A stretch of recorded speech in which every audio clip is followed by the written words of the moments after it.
ይህ የምፅዓቱ አዋጅ ነጋሪ አገልግሎት ወቅታዊና ዕለታዊ ወጎችን በማቅረብ ትንታኔ የምንሰጥበት የተለያዩ እንግዶችንም በመጋበዝ የምናቀርብበት መድረክ ነው።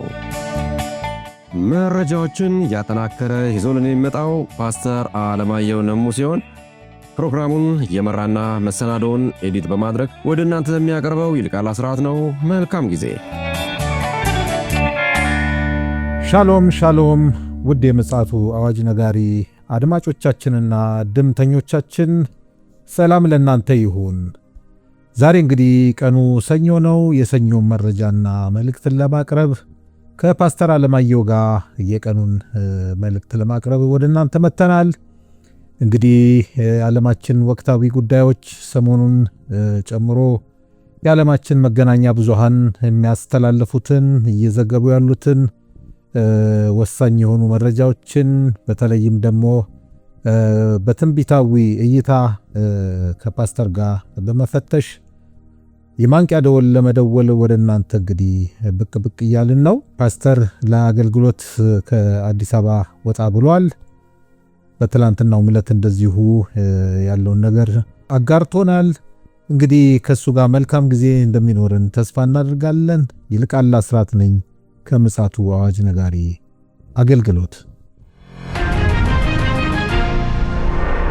እንግዲህ ውድ አድማጮቻችን መስመር ላይ ፓስተር አለማየሁ ይገኛል። ቀደም ሲል እንዳልኩት ለአገልግሎት ከአዲስ አበባ ወጣ ብሏል። ምናልባትም እንግዲህ በዛሬው ዕለት የሚመለስ ይሆናል። ጠቅለል ያለም ሪፖርትም የዛኔ ያቀርብልናል። ለአሁን ግን የቀኑን መረጃ ሊያቀብለን ካለው ከተጣበበም ጊዜ ሊያጋራን መስመር ላይ ተገኝቷል። በቅድሚያ ሰላምታ ላቅርብና በቀጥታ ወደ መረጃችን እናመራለን። ሰላም ላንተ ይሁን ፓስተር። እንደምን አለ ወንድም ይልቃል? እግዚአብሔር ይመስገን። ያው እንግዲህ ለ2-3 ቀን ከአዲስ አበባ ወጣ ብለሃል ለወንጌል አገልግሎት። ስትመለስ እንግዲህ ጠቅላላ ያለውንም ሪፖርት ታቀርብልናለህ። እንግዲህ ለአድማጮቻችን ልታጋራ መስመር ላይ ተገኝተሃል። በትላንትናው ዕለትም እንደዚሁ መረጃዎችን ለማቀበል ሞክረናል። እስኪ ደግሞ ዛሬ ደግሞ ምን ተገኘ የምታጋራን ነገር ካለ? እንግዲህ ዓለም አሁን ላይ ወደ ለየለት ነገር እያመራች ነው ያለችውና አሁን ነገሮች ወደ አልተጠበቁ አቅጣጫዎች በየጊዜው እያመሩ ይገኛሉ። ይህ ደግሞ እንግዲህ የዘመኑ ፍጻሜ ምልክት እንደሆነ ይታወቃል። የአሜሪካ ፕሬዚደንት ዶናልድ ትራምፕ የጦር ኃይላቸውን ትዕዛዝ ሰጥተዋል፣ አንቀሳቅሰዋል። እንግዲህ ከዚህ ከጦር ኃይላቸው መንቀሳቀስ ውጪ ሜዲትራኒያን ባህር የነበረችውን ግዙፉን የጦር መርከብ ማለት ነው ወደ ካሪቢያን ደሴት ወይም ላቲን አሜሪካ ወደምንለው ወደዛ አንቀሳቅሰዋል እና ይሄ አሁን ለምን እንደተንቀሳቀሰ እሳቸው ሲያስረዱ እንግዲህ የተንቀሳቀሰበት ምክንያት ነው እሳቸው የተናገሩት። ሲጠየቁ የአሜሪካንን ደህንነት ለማስጠበቅ ነው ብለው መልሰዋል። ይህም እንግዲህ የተላከችው የጦር መርከብ የሚገርምህ 90 ተዋጊ ጀቶችን የምትይዝ ነው። 90 በጣም ብዙ ነው። በጣም ግዙፍ ናት።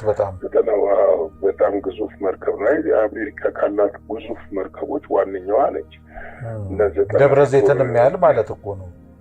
90 የጦር ጀቶችን የተሸካሚ ነች። የጦር መርከብ ነው ያንቀሳቀሱት። እንግዲህ የቬንዙዌላው ፕሬዚዳንት ኒኮላይ ማዱሮ አሜሪካ ጦርነት ከፍታብናለች ብለዋል። እንግዲህ እሳቸው ማለትም የአሜሪካ ፕሬዚዳንት እንዳሉት እኛ ጦሩን ብለዋል የላክነው በዛ አካባቢ ያሉትን አሸባሪዎችና የአደንዛዥ ዕፅ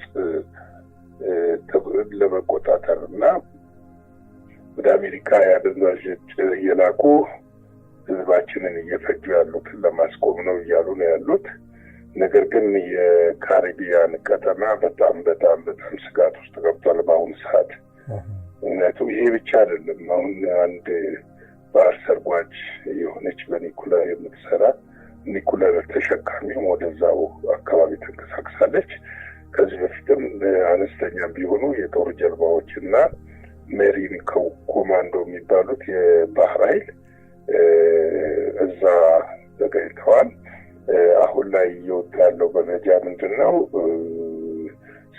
ኒኮላስ ማዱሮን ከስልጣን በማውረድ እዛ ያለውን ይሄ የኮካይን ማቀነባበሪያውን ሙሉ ለሙሉ በማውደም እና አሜሪካ ደጋፊ ወይም የአሜሪካ አሻንጉሊት መንግስት ለመመስረት ታስቦ ነው የሚል አለ።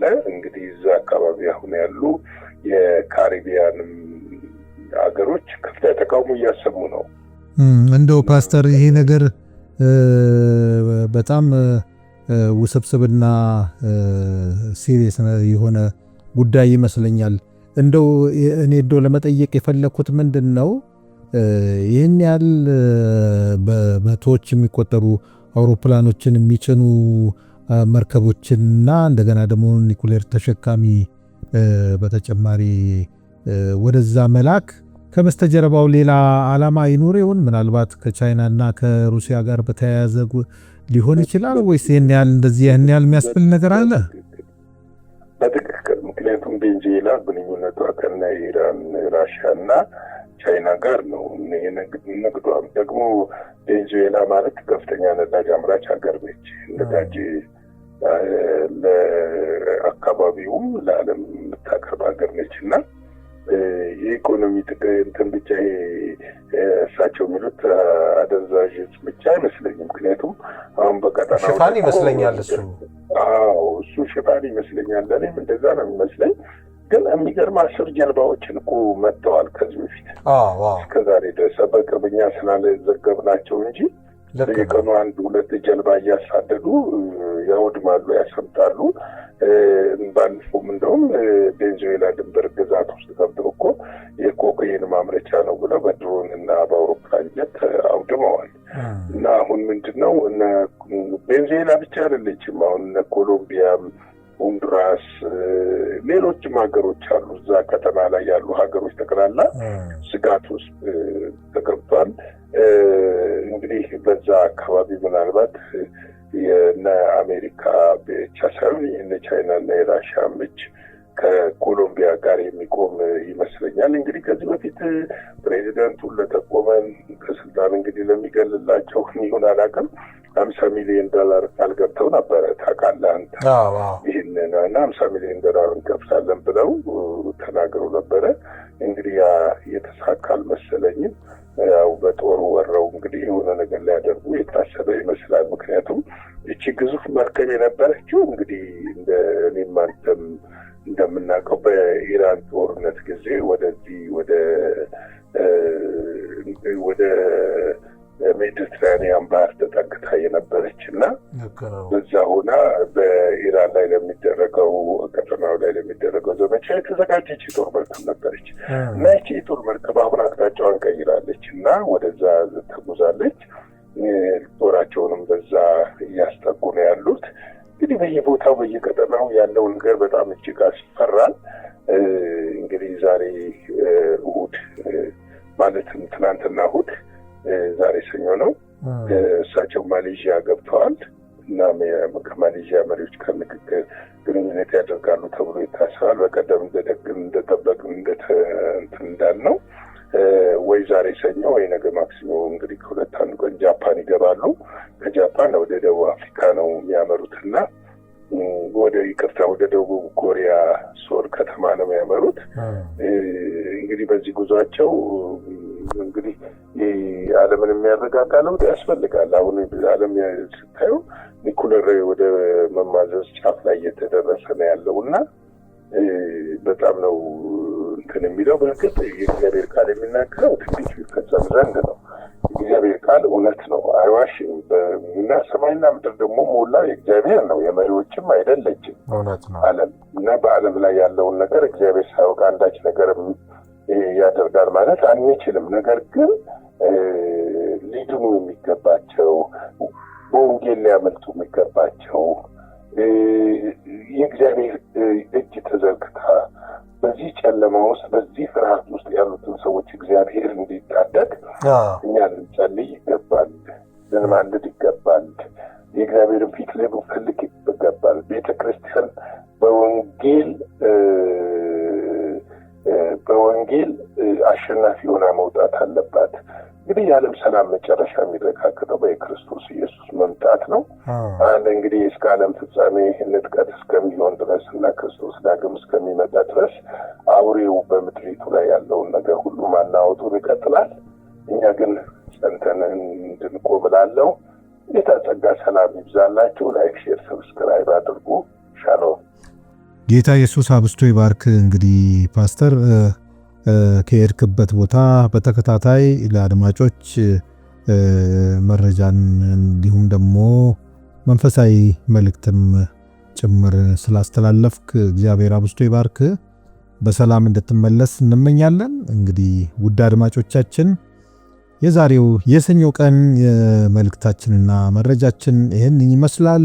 በምሽቱ ደግሞ አዳዲስ መረጃዎችን እንዲሁ ፓስተር አሰባስቦልን ይዞልን ይመጣል። እስከዚያው ድረስ የእግዚአብሔር ምሕረት፣ ቸርነት፣ ጸጋ ከሁላችን ጋር እንዲሆን እንመኛለን። ይልቃል አስራትና ፓስተር አለማየሁ በጋራ ሆነን ለእናንተ መረጃዎችን አቀብለናል። መልካም ጊዜ ይሁንላችሁ። ሻሎም። ለዛሬ ይዘን የመጣነው ወቅታዊ መረጃ ይህንን ይመስል ነበረ። በሌላ ጊዜ በሌላ መሰናዶ እስከምንገናኝ ሰላም ለእናንተ ይሁን።